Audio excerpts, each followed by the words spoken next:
चलिए आप सभी का स्वागत है। आज हम शुरू करते हैं हमारा अगला lecture, standard 10th subject English, Maharashtra board, lecture number 4 1.2 an encounter of special kind by Tapan Mukherjee. Students, हमने इससे पहले 3 लेक्चर इस चैप्टर के ऊपर फिनिश किए हुए हैं, an encounter of special kind. उन 3 लेक्चर्स मैंने आपको पहले कहा था कि मैं इसको टोटल 5 लेक्चर्स में, टोटल 5 लेक्चर्स में मैं इसको डिवाइड करूंगा, जिसमें से 3 लेक्चर कंप्लीट हो चुका है, 4th मैं आज कंप्लीट करने जा रहा हूं। चलिए हम शुरू करते हैं। इससे पहले मैं 4th लेक्चर स्टार्ट करूं, मैंने 5 लेक्चर में डिवाइड किया हुआ है, तो आज 4th लेक्चर है इसका। अगर इससे पहले के 3 लेक्चर्स आपने नहीं देखे हैं तो आपसे मेरा रिक्वेस्ट है कि पहले वो 3 लेक्चर आप देख लेंगे तो आपको ये 4th लेक्चर बहुत अच्छी तरह से समझ में आ जाएगा। उसके बाद लास्ट लेक्चर 5th लेक्चर में हम ये चैप्टर, बड़ा चैप्टर था ना, इसको हमको डिवाइड करना पड़ गया, तो ये कंप्लीट कर देंगे टोटल 5 लेक्चर में। अगर आपने नहीं देखा है तो आई बटन के ऊपर मैं इसका लिंक दे दूंगा, वहां से भी आप देख सकते हैं, नहीं तो डिस्क्रिप्शन में भी इसका लिंक मिलेगा, वहां से भी देख सकते हैं। नहीं तो प्लेलिस्ट से जाके, वहां पर मैंने जो है कि इसका प्लेलिस्ट बनाया हुआ है, तो कृपया करके आप वहां से भी जाके देख सकते हैं। तो चलिए हम शुरू करते हैं आज का लेक्चर। एक पैराग्राफ इससे पहले का लिंक बना रहे इसके लिए। इससे पहले वाला पैराग्राफ यानी 3rd लेक्चर का लास्ट पैराग्राफ क्या था, 4th लेक्चर स्टार्ट करने से पहले हमको पढ़ना पड़ेगा, हमारा लिंक वापस से याद करने के लिए। चलिए हम देखते हैं 3rd लेक्चर का लास्ट पैराग्राफ क्या था। Okay guys, without losing any time, बिना मतलब सिंगल मिनट्स बर्बाद किए, I gathered a stout stick, मैंने एक बड़ी लाठी ले ली, इन वन हैंड, एक हाथ में, एंड हर्ल्ड यानी फेंकना शुरू किया, a piece of stone at the marauding langur, उस आक्रमणकारी जो लंगूर था उसके ऊपर मैंने जो है कि पत्थर के टुकड़े फेंकना शुरू कर दिया। The langur was so infuriated, वो इतना आक्रामक हिंसक हो चुका था, that it hardly took any notice of my assault, मेरे हमले का उसके ऊपर कोई भी प्रभाव नहीं पड़ रहा था। बट लेकिन when I started throwing more stones, जैसे जैसे मैं ज्यादा से ज्यादा स्टोन्स उसके ऊपर फेंक रहा था, और the dogs on their part raised their pitch of cry, जोर जोर से जो कुत्ते थे वो भौंक रहे थे, तो मेरा पत्थर का फेंकना लगातार उस बंदर के ऊपर और कुत्तों का भौंकना, उसको देखकर कुछ तो फर्क पड़ेगा। क्या फर्क पड़ेगा? चलिए आज के लेक्चर हम शुरू करते हैं यहां से। द चेंज्ड सर्कमस्टेंसेस, बदली हुई परिस्थिति, एंड और द सडन अनएक्सपेक्टेड, अचानक हुए अटैक, हमले, फ्रॉम अननोन क्वार्टर्स, अज्ञात स्थानों से, फोर्स द लंगूर, लंगूर को विवश कर दिया, लंगूर मतलब बंदर को विवश कर दिया, to drop the baby from the, to drop the baby, कि वो बालक जो लंगूर, जो बंदर का छोटा सा बालक था उसको वो छोड़ दे, to drop the langur from the sloping roof over the verandah, वरामदा के ऊपर जो छप्पर था उसके ऊपर जो घटना घट रही थी, अंततः उसको मजबूर होके उसे छोड़ना पड़ा। क्यों छोड़ना पड़ा? क्योंकि हमले होने शुरू हो गए, कि मैं पत्थरों से उसको मार रहा था, और उसके बाद गाइस थोड़ी सी बरसात होना शुरू हो गई है, तो जोर जोर से आवाजें भी, अभी थोड़ा बारिश का आवाज आ सकता है, तो चिंता नहीं करिएगा, ध्यान रखिए आप। मैंने आपसे इससे पहले लेक्चर में कई बार कहा हुआ है, ध्यान लगाइएगा आप लेक्चर में, जो बैकग्राउंड में जो थोड़ी बहुत नॉइसेस आ रही होंगी वो इस बरसात की होंगी, कोशिश करिएगा कि उस पर ध्यान न जाए। आई एम ट्राइंग कि मैं अपना वॉइस थोड़ा रेस करूं जिससे वो आवाज़ थोड़ी सी कम हो जाए। तो यहाँ पर एकदम सिंपल वे में माय डियर स्टूडेंट्स क्या हुआ है कि मैंने पत्थर फेंकना चालू किया उस लंगूर के ऊपर। प्रीवियस 3 लेक्चर्स में मैंने पूरी कहानी आपको बताई हुई है, ये 4th लेक्चर है।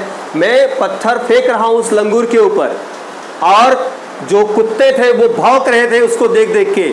छत के ऊपर ये पूरा सीन चल रहा था, तो उसके ऊपर अचानक हमला हुआ ना, अचानक हमले को देखकर वो समझ गया तो गड़बड़ हो रही है, इसके लिए उसको, उस बंदर को, छोटे बच्चे को जो मार रहा था वो, उसको छोड़ के, छोटे बालक बंदर को छोड़ के उस लंगूर को भागना पड़ा, और समझ गया कि भागने में ही भलाई है, नहीं तो गड़बड़ हो सकता है, उसकी खुद की जान की आफत आ सकती है। इसलिए उसने क्या किया, उस छोटे बालक को जो मार रहा था वो लंगूर, बड़ा लंगूर, उसको छोड़ के क्या किया, वहां से चला गया। आगे सुनिए। The baby was listless. जब वो छोड़ के वहां से गया तो उस परिस्थिति में जो बालक बंदर था जिसको वो मार रहा था, बड़ा बंदर, उस बालक बंदर की हालत बड़ी खराब थी। वो लिस्टलेस हो चुका था, मतलब शक्तिहीन हो चुका था। And appear to be dead, और वो मृत प्राय जैसी अवस्था उसकी हो चुकी थी।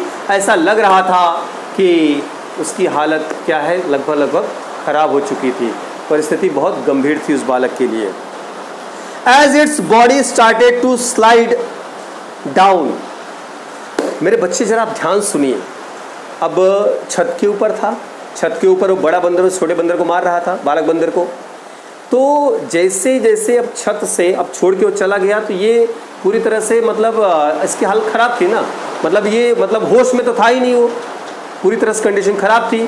तो क्या हो गया कि छत, बॉडी उसकी ना छत से धीरे धीरे सरक के नीचे आना शुरू हो रही थी, यानी छत के कॉर्नर से उसकी बॉडी अब धीरे धीरे नीचे, छत से नीचे गिरना शुरू हो रही थी। आपने देखा होगा ना कई बार जो है कि छत, आपको मालूम, छत तो सबको मालूम है ना, पता है ना अच्छी तरह से, ग्रेट। तो छत के ऊपर से ही अब बॉडी उसकी धीरे धीरे ऐसा लरक रही थी, मतलब थोड़ा थोड़ा पार्ट अब नीचे, इससे कि अब कैसे बताओ, ये छत है, अब ये बंदर यहाँ पर है, अब धीरे धीरे क्या कर रहा हो, ऐसा सरक के नीचे गिरना शुरू हो रहा था। The baby was listless and appeared to be dead. As its body started to slide down, the excitement of the pack of dogs grew manifold.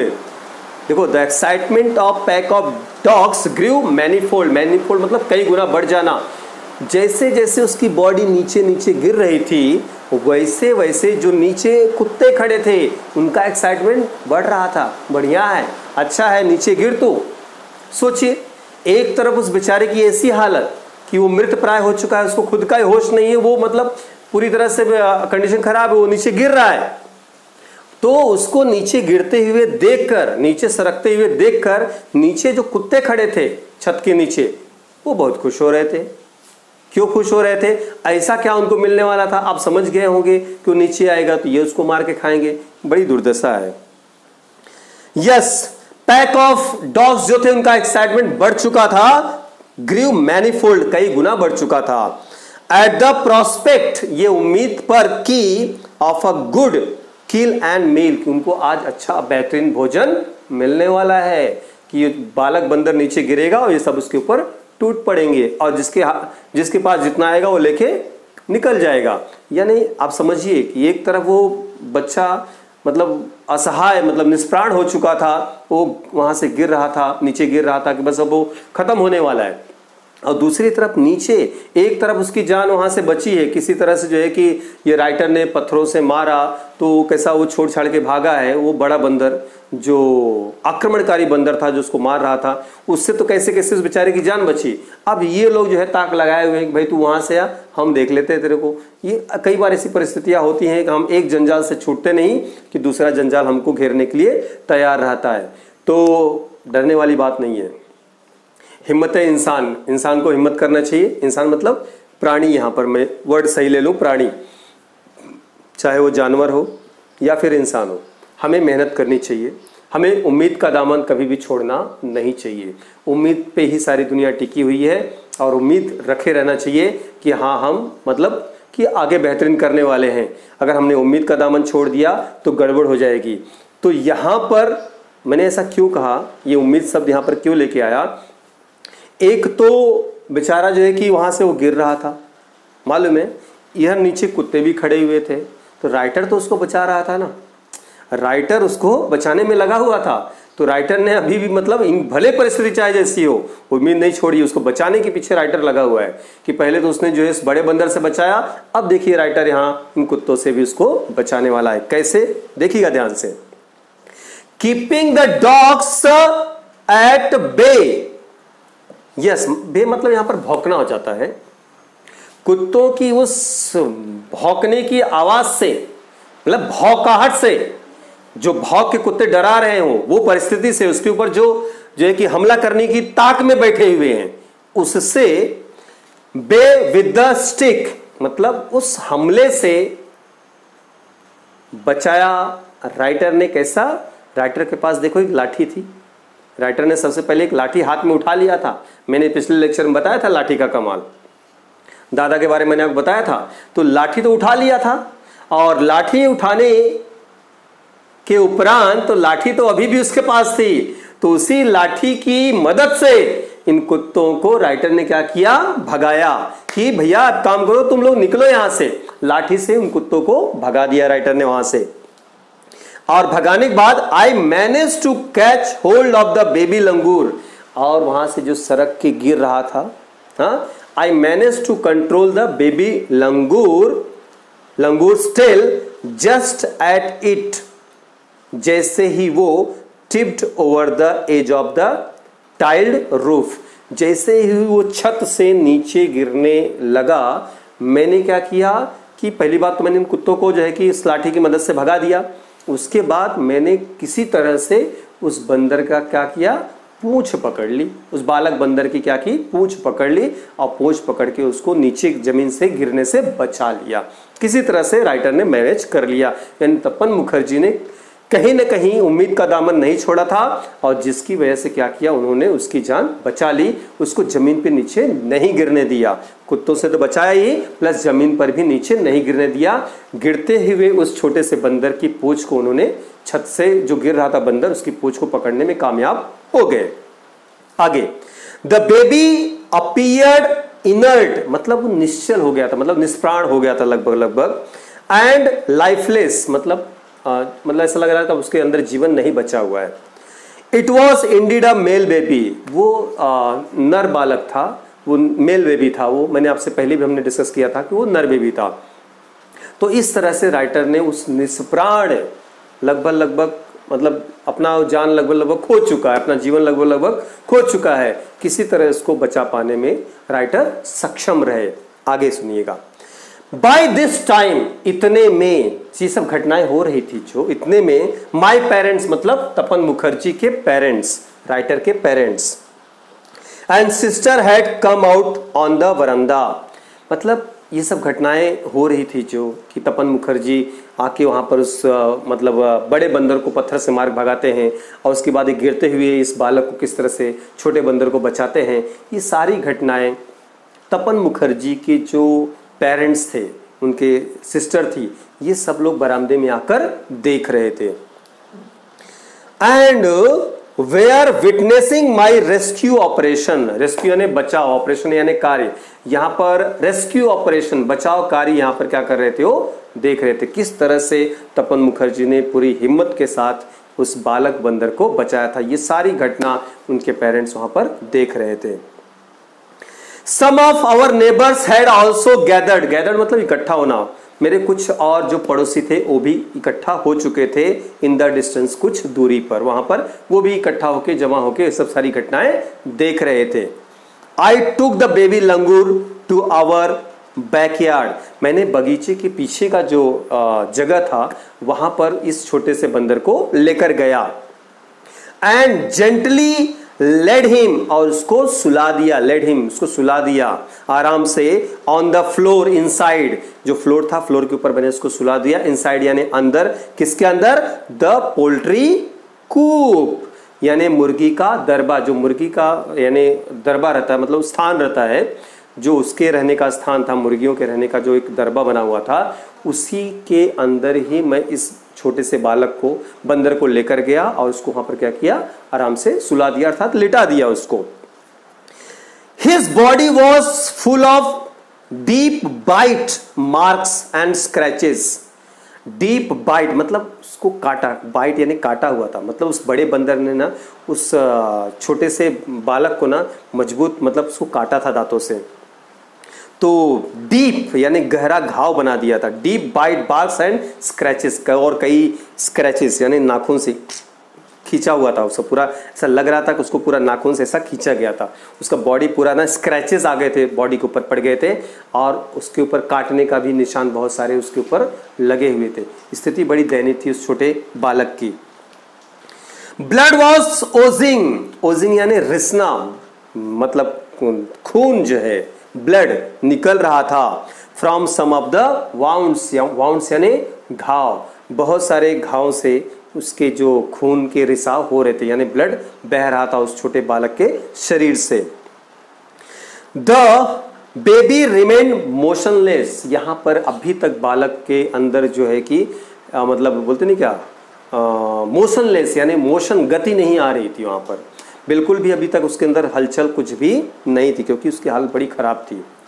My father provided first aid, मेरे पिताजी ने प्राथमिक उपचार, फर्स्ट एड बहुत important होता है। जब कभी भी इस तरह की विपरीत परिस्थितियां होती हैं, डॉक्टर के पास ले जाने से पहले हमें उसको फर्स्ट एड देना चाहिए। उससे क्या होता है कि प्रथमोपचार हो जाता है तो व्यक्ति के मतलब व्यक्ति हो या प्राणी संसार में कोई भी हो, उसके बचने की आशंका बढ़ जाती है। देखिए स्कूलों वगैरह में कई बार फर्स्ट एड के बारे में सिखाया जाता है, जानकारी दी जाती है। लोग कंपनी में काम करने जाते हैं, वहाँ पर भी इनको फर्स्ट एड यानी इसके बारे में जानकारी दी जाती है, प्रथमोपचार कैसे किया जाए, अगर विपरीत परिस्थितियाँ आए तो प्रथमोपचार कैसे किया जाता है। तो यहाँ पर उस जो छोटे से बंदर के शरीर पर बहुत सारे घाव बने हुए थे, स्क्रैचेस आ चुके हुए थे, छिल गया था पूरी तरह से, और अभी भी घाव से जो है कि ब्लड यानी खून बह रहा था। तो अभी उसको लेके जाना डॉक्टर के पास, दवाई दिलाना, वो तो बात की बात नो डाउट 100% है ही, वो तो होगा ही, लेकिन उससे पहले प्रथमोपचार कर लेना चाहिए। यानी अभी देखो कहीं लग जाता है तो हम लोग, मान लीजिए कहीं से लग गया, चोट लग गई, हाथ में लोग हाथ कट गया है और हम इसी डॉक्टर पास भाग के जाएंगे, भागेंगे जोर जोर से, हाँ भाग रहे डॉक्टर साहब डॉक्टर साहब डॉक्टर साहब मुझे लग गया है। वो बोलेगा ना पागल है क्या, हाँ अरे लग गया तो पहले इसको कपड़े उपड़े से बांध देना चाहिए था, कम से कम इतना तो करके आना चाहिए था। ऐसे तो पूरा जो है कि हीरो बन के आ रहा है, जो है कि खून गिराते हुए पूरा जो है रास्ते भर खून खून खून खून चालू है। ये मतलब इसको बोलते हैं कि मतलब जहाँ पर हम अपने दिमाग का ना जो है कि प्राथमिक मतलब चीज़ें इस्तेमाल नहीं करते, मतलब थोड़ी तो हमें दिमाग इस्तेमाल करना चाहिए ना। पहले भाई लग गया तो उसके ऊपर पट्टी उट्टी बांध लो, थोड़ा साफ सुफ कर दो उसको अच्छे से, तो ये बेसिक चीज़ें होती है। तो ऐसे नहीं कि ऐसे डॉक्टर के पास भाग के चला जाना चाहिए, पता चला और सत्यानाश हो जाएगा, वहाँ तक पहुँचते पहुँचते और भी सत्यानाश हो जाएगा। तो हमें ऐसा नहीं करना चाहिए, प्रथमोपचार फर्स्ट एड हमें पहले देना चाहिए, कभी भी याद रखिएगा। पहले जितना हो सके थोड़ा बहुत मतलब उसको साफ सुफ करके उसको बांध उन देना चाहिए। यहाँ पर भी राइटर के जो पिताजी थे उन्होंने उस बालक के लिए फर्स्ट एड यानी प्रथमोपचार उसका किया, यानी उसके घावों को साफ कर देना, वो सब कार्य उन्होंने किया। First aid to clean the wounds, उसके घावों को साफ किया, एंड स्टॉप द ब्लीडिंग, जिसकी वजह से ब्लीडिंग यानी जो खून का बहना था वो क्या हो गया, रुक गया। देखिए फर्स्ट एड करने से ही इतना सारे काम हो गए, यानी खून का बहना वगैरह क्या हो गया, रुक गया। अभी कहीं कहीं लग जाता है तो लोग जनरली फिटकरी वगैरह वहां लगा देते हैं तो खून का बहना अपने ऑटोमेटिक बंद हो जाता है। ये अक्सर कई बार होता है, लोग सेविंग करते हैं, सेविंग करने के दौरान जो है कि क्या होता है कहीं लग जाता है, ब्लेड वगैरह लग गया तो क्या करते हैं वहां पर जो है कि फिटकरी वगैरह लगा देते हैं। तो ये प्रथमोपचार हो गया, मतलब उसको वो स्थान कैसा होता है, ब्लीडिंग वगैरह फिलहाल रुक जाती है, बाद में अगर उसको कुछ उपाय करना है तो अलग से करेंगे, लेकिन ये बहुत इंपॉर्टेंट होता है फर्स्ट एड। देखिए इस बालक का फर्स्ट एड किया गया, यहाँ पर उसको प्रथमोपचार किया गया और उसके खून का बहना बंद हो गया, ये अच्छी बात है, बढ़िया काम किया उनके पिताजी ने। आई वॉज रिलीव्ड, मुझे थोड़ा अच्छा महसूस हुआ। किसको अच्छा महसूस हुआ, ये तपन मुखर्जी साहब कह रहे हैं और हम लोग सुन रहे हैं, हम लोगों को भी अच्छा लग रहा है कि वो बालक की थोड़ा सा जो है कि वहां पर उसकी जान बचने के कगार पे आ चुकी है, यानी बच जाएगी, उम्मीद कर रहे हैं हम लोग ऐसा।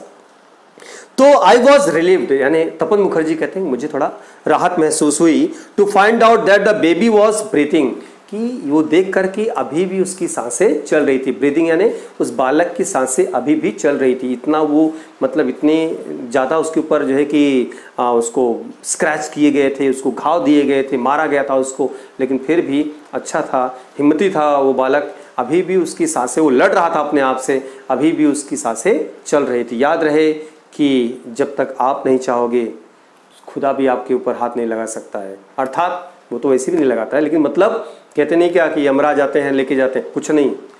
याद रहे हिम्मत करिएगा, उनको भी वापस जाना पड़ता है। आपने सती सावित्री का नाम सुना होगा, कि जहाँ पर उन्होंने अपने पति को जो है अपने सतीत्व के दम पे बचा लिया था और यमराज को वापस भेज दिया था। ऐसी हमने कहानियाँ सुनी हुई है। सो कहने का तात्पर्य यहाँ पर यही है कि अगर हम सही हैं तो पूरी कायनात हमारे साथ रहती है और हमारी मदद करती है। तो हमें पहली बात सही होना चाहिए कि हम सत्य की राह पे हों, हम सच्ची डगर पे हों। 101% देख लीजिएगा, पूरा त्रिलोक आपके साथ होगा। सो यहाँ पर भी देखिए बालक की जान बच गई है। बेबी वॉज ब्रीदिंग, उसकी सांसें अभी भी चल रही थी। Even though his breaths were shallow. Shallow का तात्पर्य क्या है यहाँ पर, थोड़ा सा क्या था, सैलो मतलब क्या होता है, मंद पड़ना। उसकी सांसें धीरे धीरे मंद थी, मतलब कम हो गई थी, नो डाउट। एक होता है सांसें थोड़ा फास्ट चलना, नॉर्मल चलना, एक होता है एकदम मंद हो जाना, धीमी धीमी धीमी चले। ईसीजी अगर आप निकला होगा तो कभी आपने देखा होगा। ईसीजी क्या होता है, देखिए डॉक्टर्स के स्क्रीन पे ना, देखो अक्सर आपने पिक्चरों में भी देखा होगा, फिल्मों में देखा होगा, सीरियल में देखा होगा, टीवी में कहीं ना कहीं जरूर देखा होगा। इस तरह से चलते रहता है, जिग जैग ऐसा ऐसा करके चलते रहता है स्क्रीन पे ऐसा। तो वो जब धीरे धीरे ऐसा चले ना, समझ जाइए गड़बड़ है। तो इसका सांसें जो है ना एकदम धीमी पड़ चुकी थी। इसका ऐसा लग रहा था जैसे कि इसकी हार्ट बीट सब बहुत जो है कि कम हो गई, लेकिन चल रही थी। यही राहत की बात थी कि उम्मीद था कि इसका जीवन बच जाएगा, भले मंद थी लेकिन चल रही थी। आगे है स्लैपलेस यानी छींटे मारना। Splashes of cold water made the baby stir. Stir यानी होश में आना। जब उस बालक के ऊपर थोड़े से ठंडे पानी के छिड़काव किया गया है, यानी छींटे मारे गए। छिड़काव करना बोला तो अलग चीज हो जाता है, वो तो हम लोग छिड़काव ऐसा करते हैं। छींटे मारना, यहाँ पर उचित शब्द है छींटे मारना। जैसे ठंडे पानी का छींटा उसके ऊपर मारा गया। अक्सर आपने देखा होगा कि जब नींद वगैरह में हम सो के उठते हैं, पहले क्या करते हैं, जैसे हम सो के उठे हमारा पहला काम क्या होता है, यस हम जाते हैं अपना मतलब फ्रेश होते हैं थोड़ा सा, तो यानी पानी वगैरह से हम लोग मुंह वगैरह धो लेते हैं, तो थोड़ा फ्रेशनेस आ जाता है। ऐसे ही छींटे उसके ऊपर मारे गए, जिससे क्या हुआ कि इसको होश आ गया, उस बालक को होश आ गया। Yes, splashes of cold water made the baby stir. उसको होश आ गया, जैसे उसको ठंडे पानी के छींटे मारे गए उसको होश आ गया। And after a few shaky attempts, और गिरते शेकी अटेम्प्ट्स मतलब शेक मतलब हिलना डुलना, इधर से उधर, उधर से इधर, इधर से उधर, उधर से इधर, थोड़ा हिलते डुलते जो है किसी तरह से गिरते पड़ते उठते वो खड़ा हो गया, stand up. After a few shaky attempts he sat up, वो उठ के बैठ गया। थोड़ा सा मतलब लड़खड़ाया, उठा गिरा, उठा गिरा, गिर के उठ गया। यही बात होती है जीवन में भी, गिरो लेकिन उस झरने की तरह जो अपनी चमक नहीं खोता है। बिल्कुल सही है, गिर के फिर से उठो। गिरने के लिए ऐसा नहीं कि एक बार गिर गए जाओ मैं उठूंगा ही नहीं, अब तो मैं गिर चुका हूं, मुझे उठना ही नहीं है, ऐसा नहीं चलेगा। गिरते हो तो गिरो लेकिन फिर ट्राई करो, उठो। ऐसा नहीं कि गिर गए तो गिर गए, दोबारा उठने का ट्राई नहीं किया, नहीं उठो, उठना जरूरी है। गिरना इंपॉर्टेंट नहीं है, सब गिरते हैं, बड़े बड़े गिरे हैं यहाँ पे दुनिया में, जो आज पहुंचे हुए हैं बहुत अपने चरम सीमा पर, जो पहुंच चुके हैं बुलंदियों पे जो पहुंचे हुए, वो भी गिरे हैं एक दिन। तो गिरो लेकिन गिरने के बाद फिर से उठो, उठना जरूरी है। गिर के उठना जरूरी है, हारना नहीं, थकना नहीं है, बढ़ना जरूरी है। यहां पर बालक भी ट्राई किया उठने का, गिर गया, फिर ट्राई किया, गिर गया, लेकिन फिर से खड़ा हो गया। यही होता है जीवन में भी, गिरो लेकिन उठो जरूर। आगे है he sat up. He was in state of shock. Shock तो होना ही है, घबराएगा तो सही। अब इतना कुछ उसके साथ हुआ है तो घबराहट तो होनी है ना, तो थोड़ा शॉक में था वो। And started trembling, like trembling यानी हिलना, स्टार्टेड ट्रम्बलिंग, और वो हिलने लग गया। Like a leaf in the wind, मतलब हवा में जिस तरह पत्ते हिलते हैं ना, खड़ा तो हो गया लेकिन वो उसी तरह से हिल रहा है, मतलब हिले डुले यानी हिल रहा है वो वहां पे। अब सीधी सी बात है, इतना कुछ उसके साथ हुआ है तो अभी तक पैरों में शायद वो जान नहीं आई होगी कि वो खड़े हो सके। कई बार देखिए ऐसे ऐसे प्राणी भी संसार में आपको दिखाई दी जाएंगे कि इतने, ये तो ठीक है, ये तो मैं अलग से एक उदाहरण देता हूं मैं, कि इतने पतले होते हैं ना वो, अगर जोर की हवा चले तो पता चला हवा के साथ ही वो निकल लेंगे बिना टिकट के, मालूम है गांव जाने की जरूरत नहीं। मैं तो बोलता हूँ जब जोर की हवा चले, हवा के सामने आके खड़े हो जाओ, वो आपको सीधा जो है उड़ा के ले जाएगा, आपके गांव पहुंचा देगा। तो यानी कहने का तात्पर्य है कि एकदम हालत उनकी खराब रहती है, उनको देख के लगता है सुखंडी रोग से ग्रसित है वो। तो कहने का तात्पर्य यहाँ पर यही है, यहाँ पर हालत इसकी बहुत खराब है, घबराया हुआ था, डरा हुआ था, और वो पूरी तरह से क्या हो रहा था, हिल रहा था। जैसे कि पत्ते हिलते हैं, हवा जब जोर की चलती है तो पत्ते कैसे हिलते हैं, वैसे ही इस बेचारे की भी हालत थी, ये भी हिल रहा था बहुत। His two little twinkling eyes, welled up मतलब होता है भरना। Two little twinkling eyes यानी दो छोटी छोटी आंखें भर आई थी, with tears आंसुओं से। And he started to sob यानी सिसकना, सिसकिया लेना, with a muffled cry। yes यानी muffled cry का मतलब होता है दबी आवाज में। पूरा मैं निचोड़ आपको बता दूं कि मतलब उसकी दो आंखें जो थी वो भर आई थी आंसुओं से, और हिस्ट वो सिसकियां ले लेकर रोने लग गया, थोड़ा सा धीमी सी आवाज में। यानी कहने का तात्पर्य है कि मैं कहूँ तो थोड़ा सा घबराहट तो उसको थी ही, उसमें दो राय नहीं। तो वो सिसकियां ले लेके रो रहा था, मतलब उसको बहुत तकलीफ हो रही थी वहाँ पे। एक तो उसकी जान बच चुकी थी दोस्त, दो छोटी छोटी आंखें उसकी, हाँ, अब उसमें आंसुओं की लहर भर गई थी। उन परिस्थिति, जिस परिस्थिति में वो था, उन परिस्थितियों को देख करना, अभी अभी जस्ट वो खड़ा हुआ था, अभी अभी जस्ट क्या हुआ था, वो खड़ा हुआ था। खड़ा होने के बाद मतलब वो एहसास कर पा रहा था। सोचिए किस परिस्थितियों से वो गुजरा होगा। इंसान को सोचिए ना, जानवर की छोड़ दीजिए, इंसानों को भी सोचिए, अगर किसी इंसान के साथ ऐसी हालत हो जाए तो क्या बीतेगी उसके ऊपर। बिल्कुल उसी तरह से ही ये मतलब पूरी तरह से एक तो घबराया हुआ था, और उसकी आंखों से आंसू बह रहे थे, और धीमी आवाज में वो सिसकियां ले लेके रो रहा था। उसने रोना क्यों शुरू किया, हम देखेंगे कि आखिर ये बालक बंदर क्यों रो रहा था, क्या वजह थी इसके पीछे, उसकी आंखें क्यों भर आई थी। आंखें यूं ही तो नहीं भर आती है ना, क्यों भर आई थी उसकी आंखें, हम देखेंगे अगले लेक्चर में। यस, हम अगले लेक्चर में इसको देखेंगे। बहुत बहुत धन्यवाद आपका, बहुत बहुत शुक्रिया, थैंक यू वेरी मच। जय हिंद, जय महाराष्ट्र।